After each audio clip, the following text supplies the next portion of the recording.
Receber aqui a Marcela Simoncello, ela que...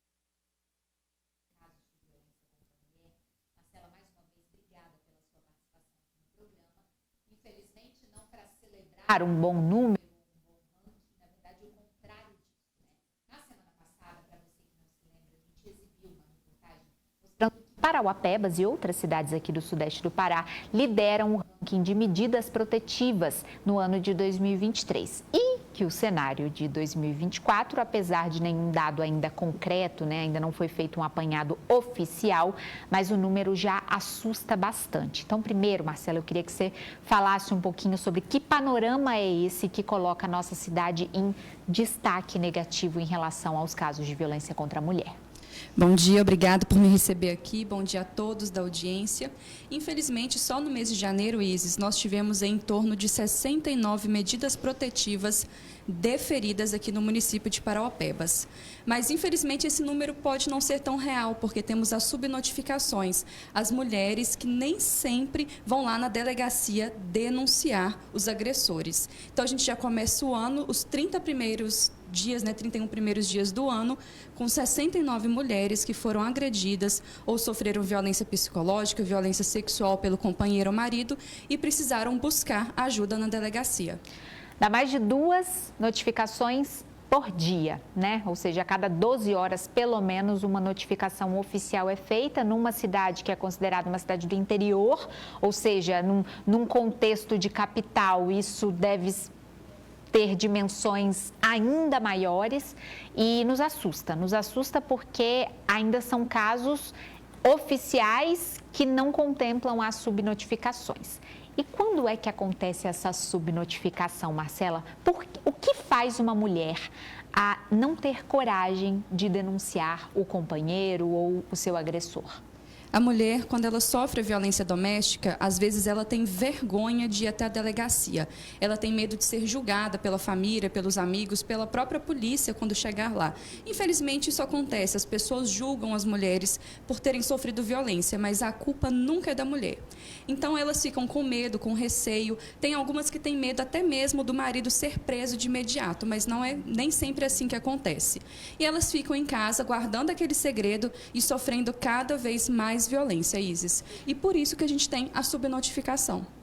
E quando uma medida protetiva ela é feita, o que ela garante a essa mulher? Essa mulher vai até uma delegacia, ela faz essa denúncia e o que de prático e material ela sai daquele contexto que garante ou pelo menos tenta garantir uma determinada segurança para ela? Tá, a primeira coisa é que a medida protetiva é um papel, é literalmente um papel, mas que te traz direitos e algumas seguranças. Então, se você sofreu violência doméstica, foi até a delegacia e aqui em Parauapebas nós temos a Delegacia da Mulher, que fica no prédio do Parapaz, no bairro Jardim Canadá, bem próximo da Delegacia de Polícia Civil normal. Então, a mulher vai lá, solicita o registro do boletim de ocorrência. Ela vai narrar para a autoridade policial, para a delegada ou para a escrivã que atendê-la aquela violência que ela sofreu. E aí é importante que você já leve as provas e até mesmo se tiver alguma testemunha para que conste ali no seu boletim de ocorrência. Quando você chegar lá, a autoridade policial vai te perguntar se você quer solicitar medidas protetivas. Por favor, diga que sim, que você quer solicitar. Dentre as medidas que podem ser deferidas são afastamento do lar do agressor, ele vai ser obrigado a sair de casa. Tem também a medida que vai autorizar, vai te levar para dentro de casa, caso ele tenha te expulso. Ele pode ser obrigado a te devolver os seus pertences, se ele tiver pego os seus documentos pessoais, seu celular, seu notebook.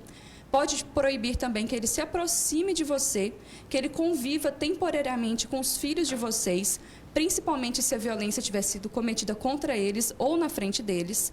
E vai, por exemplo, te dar o direito de ter assistência judiciária gratuita para entrar com processo de divórcio, atendimento no SUS. Se você tiver sofrido violência sexual, você vai ter direito a tomar aqueles coquetéis contra as doenças sexualmente transmissíveis, contra a AIDS.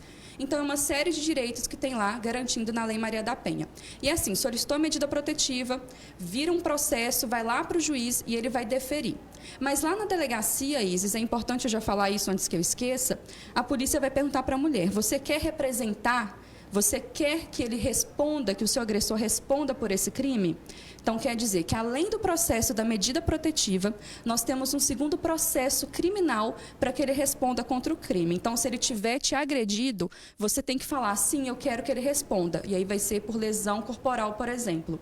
Muitas mulheres, Isis, pedem para que ele não responda pelo crime, com medo dele ser preso, de fazer que ele perca o emprego dele. E aí a gente tem que respeitar o desejo dessa mulher. Caso, Marcela, a gente vê isso, acaba sendo muito roteiro de novela por muito tempo e a gente viu acontecendo nas telas e hoje a gente vê a materialização disso na vida real. Mulheres que denunciam, pedem a medida protetiva e aí, na sequência, por um processo de convencimento, às vezes, desse agressor, que age ali de maneira bastante psicopata, eu diria, conseguem convencer essa mulher de que tudo não passou de um mal-entendido. E aí essa mulher vai até a delegacia e retira a queixa.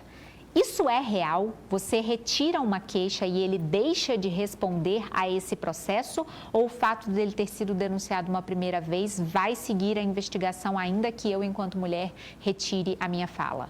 Até um tempo atrás era até possível, mas em crimes sexuais, em que houve estupro, por exemplo, ou então violência física mesmo, lesão corporal, tentativa de homicídio, não tem como, de maneira alguma, retirar essa queixa. Tá? Mas você solicitou a medida protetiva foi deferida, foi concedida pelo juiz. Você pode se manifestar no processo, caso tenha sido um crime de ameaça, por exemplo, dizendo que não precisa mais daquelas medidas protetivas. Mas se for esses crimes mais graves, o processo criminal, que é diferente do processo de medida protetiva, ele vai correr, ele vai continuar, independente da vontade da mulher ou não. Por isso que eu vou fazer um alerta que as pessoas sempre criticam, mas vocês são tão ativistas, falam pelo lado das mulheres, e tem muita mulher que forja denúncia. Então, estou falando agora para aquelas mulheres que estão fazendo denúncias falsas. Vocês atrapalham as mulheres que sofrem violência de verdade, tá? Porque um dos motivos se você acusar falsamente o seu marido de ter te agredido, você não vai poder ir lá na delegacia e retirar essa denúncia. Ele vai responder criminalmente e poderá ser preso. Então, por favor, não façam denúncias falsas, porque isso atrapalha todo mundo.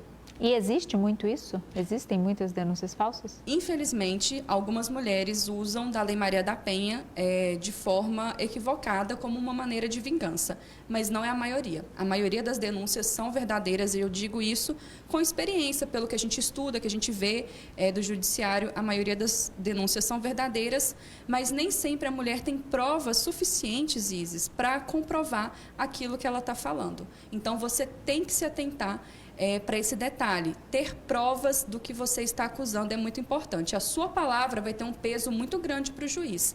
Mas se você tiver um vídeo, uma gravação, um print de WhatsApp, uma testemunha, qualquer coisa que consiga demonstrar para o juiz que você realmente sofreu aquela violência, vai facilitar a sua vida. Marcela, vamos falar de forma prática agora sobre uma área que você domina bastante e é o seu dia a dia de trabalho, o divórcio, né? Eu vejo que você assessora muitas mulheres nesse processo que muitas vezes é um processo muito dolorido para as mulheres. Primeiro, pela própria separação em si, muitas vezes essa mulher que era dependente financeira e emocionalmente tem que reaprender a viver sem o companheiro e ainda no processo de aceitar que vivia dentro de um relacionamento abusivo sem ter se dado conta disso por anos, né? Então é traumático por muitos motivos. No quesito prático, o divórcio, ele tende a ser mais complexo de acordo com a quantidade de bens que você tem, se você tem filhos, se os filhos são menores de idade. Existe uma maneira, em casos de violência contra a mulher, de diminuir esse tempo de espera, de dar a essa mulher o divórcio de uma forma mais rápida? Isis, o divórcio em si, o falar que você está divorciada, é muito rápido. Só que isso não quer dizer que a partilha de bens ou as questões envolvendo os filhos vai ser resolvida de maneira rápida.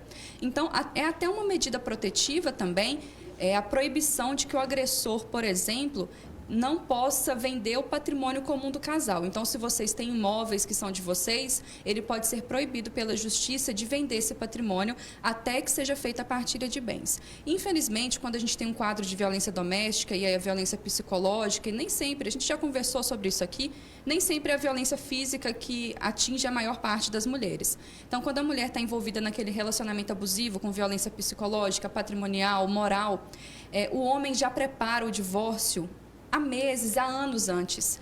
Principalmente se tem patrimônio grande, se ele tem condições financeiras mais robustas, se tem filhos envolvidos. Então, o homem, ele começa a preparar o divórcio com antecedência. Ele esconde documentos, ele faz movimentações bancárias, de patrimônio, tudo para tirar de você a sua parte da meação. Infelizmente, a gente pega casos de homens que têm filhos, tem condições de pagar uma boa pensão alimentícia para esses filhos, mas fingem de pobres coitados. São empresários que a empresa não está no nome dele, está no nome de um pai, de um tio, de um parente, de um amigo, mas ele é o dono de verdade da empresa. Ele usufrui de todo aquele dinheiro, aquele patrimônio.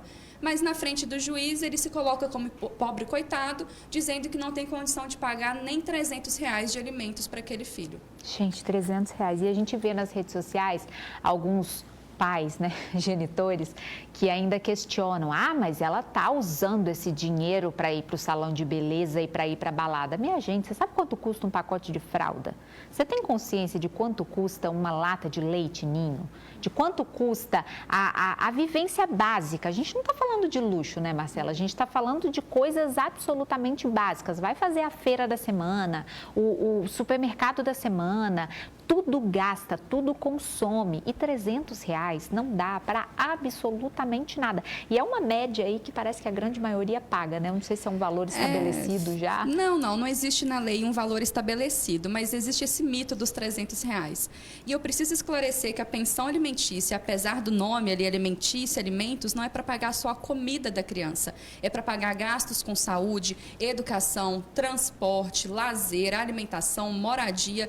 Então, o que uma mulher faz com R$300 para sustentar o filho e ainda sobra para ir no salão de beleza? Não existe isso. Quanto que custa um pacote de fralda e quanto que custa uma escova quando você vai até o salão fazer? Então, isso é uma grande lorota, uma grande mentira que eles usam desse argumento só para causar mesmo alvoroço. E aí, nas redes sociais, eles ainda tentam pagar de bons o suficiente, né? E fazem isso querendo ali a comprovação de que o dinheiro está sendo gasto da maneira correta. E dizem eles, inclusive, alguns postam vídeos achando que estão certos na situação, fazendo as compras do supermercado, dizendo que não, esse mês eu não vou dar em dinheiro, eu vou dar os R$300 em alimento. Não é pensão alimentícia? Então eu vou comprar comida e você que se vire aí. Aí se a criança passar mal, se ela precisar de alguma coisa extra na escola, como é que faz? Dá arroz. Porque Pronto. vai resolver a vida dela.